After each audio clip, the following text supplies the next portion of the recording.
دو تین important points کے بارے میں بات کرنا چاہوں گا چونکہ ٹائم بہت کم ہے، میں زیادہ ٹائم نہیں لوں گا۔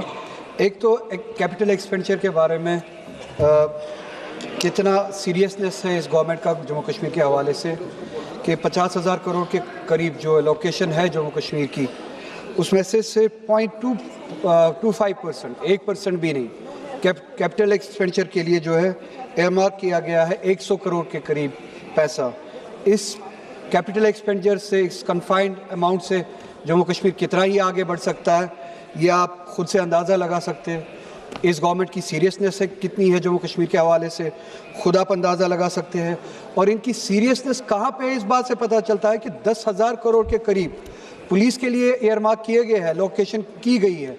10,000 کروڑ کے قریب پیسے اس بجٹ میں، مگر کیپٹل ایکسپینڈیچر کے لیے جموں کشمیر سے، جس سے ریڑھ کی ہڈی کھڑی ہو سکتی ہے،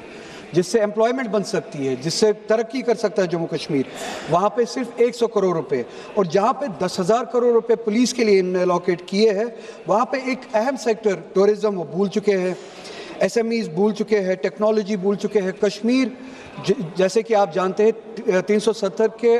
ان ڈیموکریٹک ایبروگیشن کے بعد that is least employed state which used to be one among us the best employed states in the country، آج وہ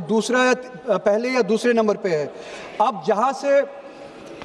جموں کشمیر اپنی امپلائمنٹ جنریٹ کر سکتا تھا، پرائیویٹ سیکٹر، وہ ٹورزم کے حوالے سے ہو، ہارٹیکلچر کے حوالے سے ہو، ٹیکنالوجی کے حوالے سے ہو، ایس ایم ایز، اس کے لیے بالکل کوئی انیشیٹو نہیں ہے، کوئی ایئر مارک نہیں کیا گیا ہے، کوئی انیشیٹو نہیں، کوئی انسینٹیوز نہیں اس بجٹ میں۔ ہارٹیکلچر کے حوالے سے، کشمیر کے حوالے سے، جموں کشمیر کے حوالے سے ایک بات بہت عجیب ہے کہ جب طاقت دکھانی ہو تو کشمیری لوگوں کو دکھاتے ہیں، جموں کشمیر کے لوگوں کو دکھاتے ہیں۔ ہارٹیکلچر جو ریڑھ کی ہڈی ہے جموں کشمیر کی، جہاں سے سیب آتا ہے، ڈرائی فروٹس وغیرہ آتے ہیں، جس سے ہمارا روزگار چلتا ہے، ہماری ایک انڈسٹری ہے، ہماری اسٹیٹ چلتی ہے، اس کو زخم پہنچانے کے لیے جتنی بھی کوششیں کی جا سکتی تھی کی جا رہی ہے تاکہ ان ایمپلائمنٹ زیادہ سے زیادہ ہو کشمیر میں، انڈسٹریز کمزور ہو، ہارٹیکلچر کمزور ہو۔ ایک مثال آپ کے سامنے ہے، روب دکھائیں گے کشمیریوں کو، مسلمانوں کو روب دکھائیں گے مگر امریکہ کے سامنے جھک جائیں گے۔ امپورٹ ڈیوٹیز ختم کر دی گئی ہے پروڈکٹس پہ، باہر سے، امریکہ سے، ایران سے یا دوسرے ممالک سے، امریکہ سے بالخصوص یہ ریسنٹ ڈیل کے بعد جہاں پہ یہ جھک گئے امریکہ کے سامنے، امپورٹ ڈیوٹیز ختم کی گئی ہے امریکہ کے امپورٹ پہ، اور جموں کشمیر کا سیب پروڈکٹ جو ہے اسے سفر کرے گا۔ یہ ایک سوچی سمجھی سازش مجھے لگتی ہے جموں کشمیر کی انڈسٹری کو کمزور کرنے کی۔ امپلائمنٹ کا حال آپ دیکھ ہی رہے ہیں، 370 کے انکانسٹیٹیوشنل ایبروگیشن کے بعد لیسٹ امپلائڈ اسٹیٹ ہے۔ اس کے بعد آپ دیکھ لیجئے جل جیون کے لیے 1,500 کروڑ روپے کی لائبلٹی ابھی بھی ہے اس بجٹ میں، اس کے حوالے سے کوئی ذکر نہیں ہے، کوئی ایئرمارک نہیں کیا گیا ہے فنڈز۔ مسلمانوں کی حالت آپ کو پتہ ہی ہے، میرٹ کم مینس اسکالرشپ جو تھی اس ملک میں پچھلے 5 سالوں سے بتدریج کم ہوتی جا رہی ہے۔ 2023 میں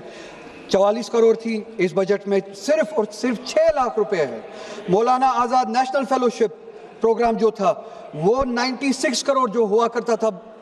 2023 میں، اب صرف اور صرف 36 کروڑ رہ چکا ہے اس بجٹ میں۔ پوسٹ میٹرک اسکالرشپس، بس 2 منٹ میم، پوسٹ میٹرک اسکالرشپ جو مائنورٹیز کے لیے ہوا کرتی تھی 2023 میں 1,065 کروڑ روپے، اور اس بجٹ میں 40% سے بھی کم 581 کروڑ روپے۔ پری میٹرک اسکالرشپ تو بالکل اب ختم ہی کی گئی ہے، جو 1,200 کروڑ کے قریب ہوا کرتی تھی، 450 قریب ہوا کرتی تھی، اب صرف اور صرف 200 کروڑ رہ چکی ہے۔ Funding for minority education institutions جس میں مدرسہ وغیرہ بھی آتا تھا، اب 10 کروڑ روپے سے بالکل زیرو پہ آ چکا ہے۔ یہ رہی بات فارمل پالیسی، فارمل جو بجٹ ہے۔ انفارمل بجٹ جو ہے، انفارمل پالیسی، صرف اور صرف 1 منٹ میڈم، انفارمل پالیسی جو یہاں پہ بیان نہیں کی گئی مگر جو ایکشن میں بیان کی جاتی ہے، جب کوئی مسلمان کشمیری اپنا روزگار کمانے اتراکھنڈ چلا جاتا ہے، ہماچل چلا جاتا ہے، اس کی پٹائی کی جاتی ہے۔